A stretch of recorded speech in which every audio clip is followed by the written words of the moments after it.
항쟁 기관차 5월호 역행 중 정치와 문화. 러시아의 승리와 호전 세력에 계속되는 도발. 쿠르스크 전투가 러시아의 승리로 종결됐다.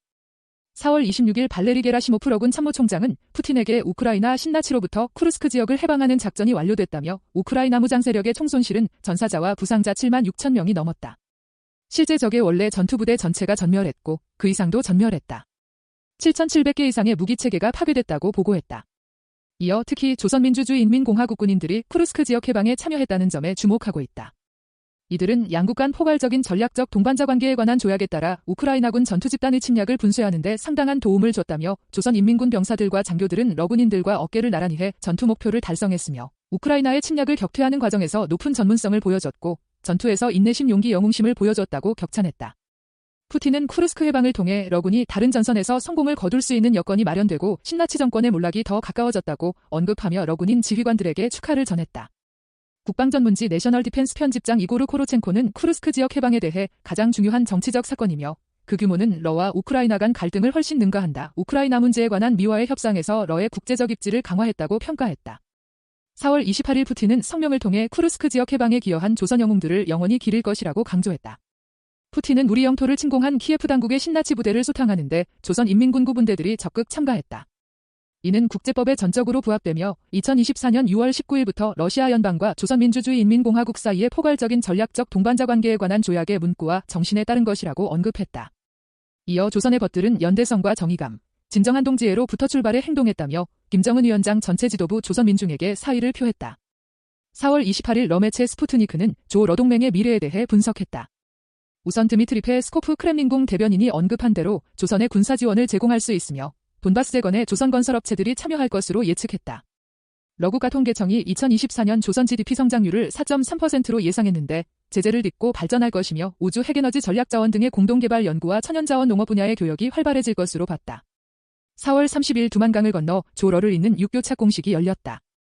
박태성 조선 내각총리는 육교 건설이 새로운 전면적 발전 궤도 위에 올라선 두 나라 사이의 포괄적인 전략적 동반자 관계의 만년기틀을 다지는 데 기여할 것이라고 전망했다. 제국주의 호전 세력은 동유럽 전선에서의 패전이 확정적임에도 계속 대러 도발을 심화하고 있다. 3월에 체결된 31임시 휴전 기간에도 에너지 인프라를 계속 공격하면서 휴전협정을 위반한 우크라이나군은 4월 19일에서 21일 30시간의 부활저휴전도 위반했다. 러국방부는 4월 28일 우크라이나군이 휴전협정을 4,900건 위반했다고 발표하며 키예프 당국이 벨고로드 브얀스크 쿠르스크 지역, 크림반도 접경 지역 러군 민간시설을 계속 공습했다고 덧붙였다. 4월 24일 IAEA 국제원자력기구 라파엘 그로시 사무총장은 자포로지의 원전 인근에서 전투가 거의 매일 발생하고 있으며 이로 인해 발전소 원전 안전이 위협받고 있다고 경고했다. 4월 29일 러방공망은 하룻밤 사이 우크라이나 드론 79대를 제거했고 특히 크림반도 상공에서 59대를 요격하면서 우크라이나군이 러 영토를 끊임없이 위협한다는 것을 드러냈다. 4월 25일 러 정부는 러군 참모총장 주요작전 국부사령관 야로슬라프 모스칼리크의 사망이 테러에 의한 것이라고 규정했다. 러수사위원회 측은 모스칼리크의 차량이 사제 폭발물에 의해 폭파했다고 밝혔다. 마리아 자하로바 러외무부 대변인은 우크라이나 정보기관이 이 살인사건에 연루됐을 가능성이 있다. 조사 결과 우크라이나가 이 사건의 배후에 있다는 것이 확인되면 이는 키예프 정권의 야만적, 배신적 본성을 국제사회에 다시 한번 보여주는 것이 될 것이라고 피력했다. 페스코프 대변인은 이번 일은 평화회담과 관계없이 우리가 경계를 늦추지 않고 이 정권 젤렌스키 정권의 본질을 인지해야 한다는 점을 분명히 보여준다고 규탄했다. 나리시킬러 SVR 국장은 영국은 어느 국가의 영토에서든 러시아에 대한 도발을 감행할 수 있다. 실제 영특수부대가 러와 관련해 그런 무례한 행동을 매우 적극적으로 추진하는 것을 보고 있다고 언급했다. 4월 30일 페스코프는 푸틴의 주요 목표는 특별군사작전 개시 당시 설정한 목표를 달성하는 것, 푸틴이 작전 시작 전 평화적 수단을 통해 목표를 실현하려고 했던 그 계획은 거부됐으나 여전히 정치 외교적 해결은 열려있다고 말하면서 특수군사작전 목표 달성에 계속 전념을 강조했다. 푸틴은 전승절 80주년을 맞아 5월 8일 12시부터 5월 11일 12시까지 휴전을 선언했다.